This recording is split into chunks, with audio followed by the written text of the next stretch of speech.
is taking place. The mother who's got a child, she on that day won't remember that she had a child. Why? Because the sound of the horn. The sound of the horn is so terrifying that you will see mankind will be in a drunken state, but in reality they won't be drunk. The hadith of Abu Huraira comes to mind. He said that Shaitan and his army will begin to run and they will begin to hide. They will begin to run and they will begin to hide. The Quran says on that day there is no refuge. He will look above the people, and what will they see? They will see the sky will look like the black filth of oil. It will crack piece by piece. The earth beneath them, it will crack piece by piece. The oceans will be on fire on that day, and they will explode from their places. Allahu Akbar, picture this in your mind. That the oceans, they will be on fire and they will explode from their places. The stars will lose their shine and they will come crashing down. And there will be darkness everywhere. And when there is darkness everywhere, nothing will remain. Every single thing in the universe will come to an end. The hadith of Abu Huraira says that the angel of death, it will say to Allah, "Oh Allah, all those are in the heaven and all those are in the dunya, they have come to an end, except for those who you wish to remain alive, O Allah." Allah will say, "Who remains?" And the angel will say, "Oh Allah, Jibreel remains, Mikael remains, Israfil remains, and the angels who are carrying your throne, they remain." Allah the Almighty will say, "Let death come to Jibreel, let death come to Mikael, let death come to Israfil, and let death come to all those angels who are carrying my throne." Then Allah will say, "Who remains?" Ya Allah knows who remains. Allah will say to the angel of death, "Who remains?" And the angel will say, "Oh Allah, I remain, you remain, no one else remains." Yet then Allah will say, "I created you for a purpose. You have fulfilled your purpose. You also die and you will die." And then Allah the Almighty, He will roll up all the heavens in His hands. He will roll up all the worlds in His hands. And Allah will raise His voice and Allah will say, "I am the Almighty Allah. I am the Almighty Allah. For whom is the divine rule today? For whom is the power today? For whom is the kingdom today?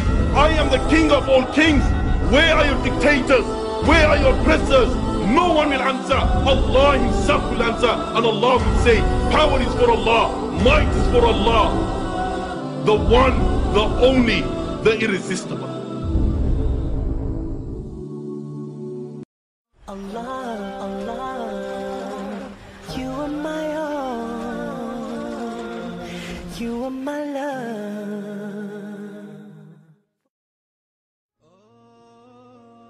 Who can tell me when the last hour will come? Who can tell me when the last hour is? Does anyone know? Allah knows. But I see that people are waiting until they see the sun rise from where it sets. Or they are waiting until the Dajjal comes out, or until the Mahdi comes out. They are waiting for that. La ya akhi. That's not how you should be waiting for the last hour.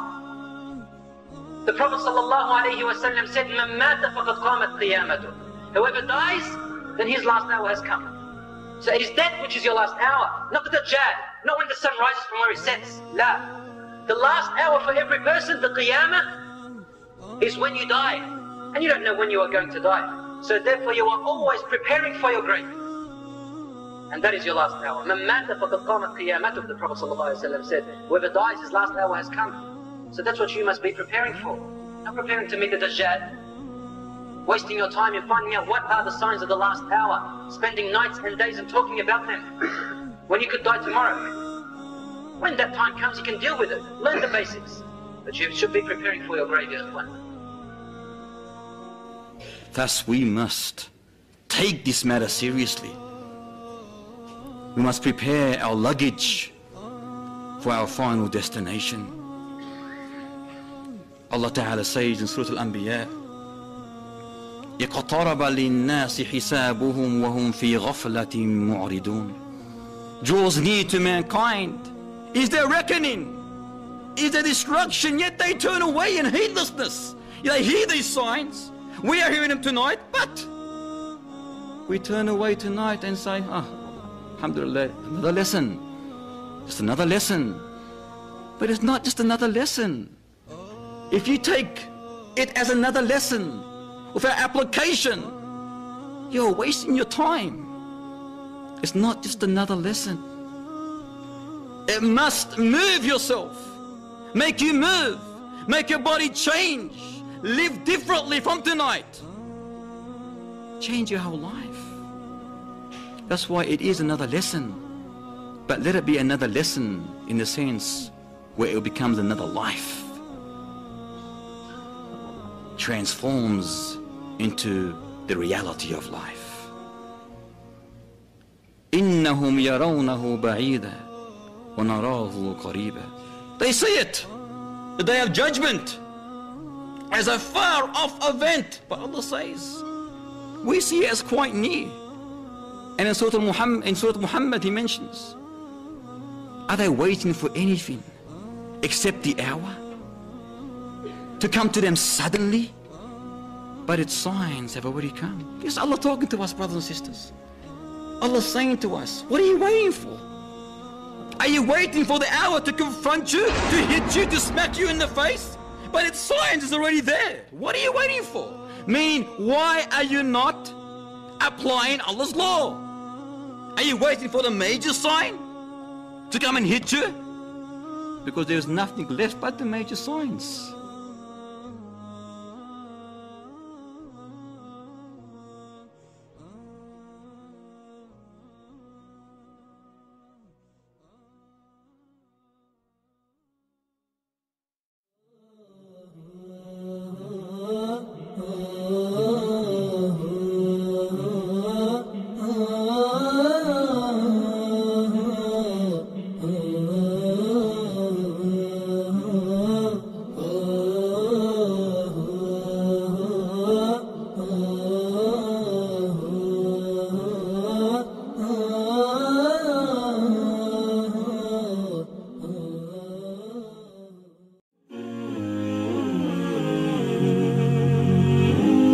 لا تقوم الساعة حتى تزول الجبال عن أماكنها.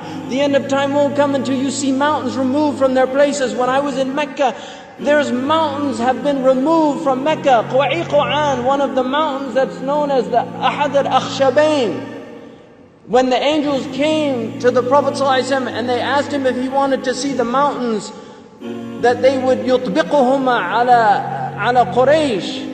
One of them was Abi Qubays and the other was Quwa'iquan. Quwa'iquan has been removed. It's gone. It's no longer there. The mountain is gone. A mountain that the Prophet ﷺ walked in its shade. A mountain that the Prophet ﷺ probably climbed as a boy. This mountain is now removed. Then the Prophet ﷺ said, لا تقوم الساعة حتى تزول الجبال عن أماكنها. These are signs for people to reflect. The Prophet I was on the Arabian Peninsula with my family, walking on the beach, and I came upon people in a public beach having sexual intercourse. In a public beach on the Arabian Peninsula. I'm not making this up. This is the level of fasad that is happening on our planet. The Prophet ﷺ said, لا تقوم الساعة حتى يتحارج الناس تحارج الحمير. That the end of time won't come until people are like animals openly. He said, sallallahu alayhi wasallam, that one of the signs of the end of time is civilized people would walk with their thighs exposed in the marketplaces. بادية الأفخاذ في الأسواق. People, pens, he said, would be everywhere. He said that people, out of their love of the world, you would get two-income families. that people would be two-income families, that he said a woman will out hirsan ala dunya, tu'inu zawjaha ala tijara. Out of love for this world, she'll work like her husband to earn livelihood, neglecting the children. Some people are forced to do that. And there's no blame on that. But there's people that just out of love of dunya, they will abandon their children and go out. These are the things that are happening around us. He told us that towards the end of time, you will see the people, the ala, ri'asha, yatatawaluna fil bunyan. He said there will be poor people who were the desert people, and they were poor, and they were taking care of goats and animals, and then they'll begin to build huge buildings. These are signs before your very eyes. We're seeing signs of our Prophet ﷺ. He told us that you will see the buildings of Mecca reach the mountaintops. The buildings of Mecca will reach the mountaintops. And this is happening in our lifetime. When I first went to Mecca, there were no buildings even close to the tops of the mountains of Mecca. And now it's filled with buildings that are beginning to reach the mountaintops. I was on one of the tallest mountains in Mecca, and you can see the clock tower now surpasses the mountains. The Prophet ﷺ said in a hadith, he said, إِذَا رَأَيْتُمْ مَكَّةَ بُعِجَتْ كَضَائِمًا. If you see Mecca, if you see its mountains with holes pierced through them, this is what it means. بُعِجَتْ كَضَائِمًا وَيَتَسَاوَى بُنْيَانُهَا رُؤُوسَ جِبَالِهَا. And you see the buildings reach or in a riwayah ta'lu, they will actually surpass the mountaintops. And then he said, فَقَدْ أَظَلَّتَ السَّاعَةُ. It means that the sa'a has cast its shadow. Imam Asyuti says in this, هِيَ عِبَارَةٌ عَنْ دُنُوَ السَّاعَةِ. It means that the hour is near, it's coming close. But if you took that literally, and in hadith tradition, in the usuli tradition, asrul kalam al-haqiqa, that if the Prophet says something, you should always interpret it literally, unless there's a reason to go to a metaphorical interpretation. Now we have the clock tower casting a shadow over the Kaaba. So the clock tower, what do they call it in Saudi Arabia? As-sa'a. لَقَدْ أَظَلَّتَ السَّاعَةُ. You could take it literally, the clock has cast its shadow over the Kaaba. Literally or metaphorically, اقتربت الساعة وانشق القمر. The hour is drawing near.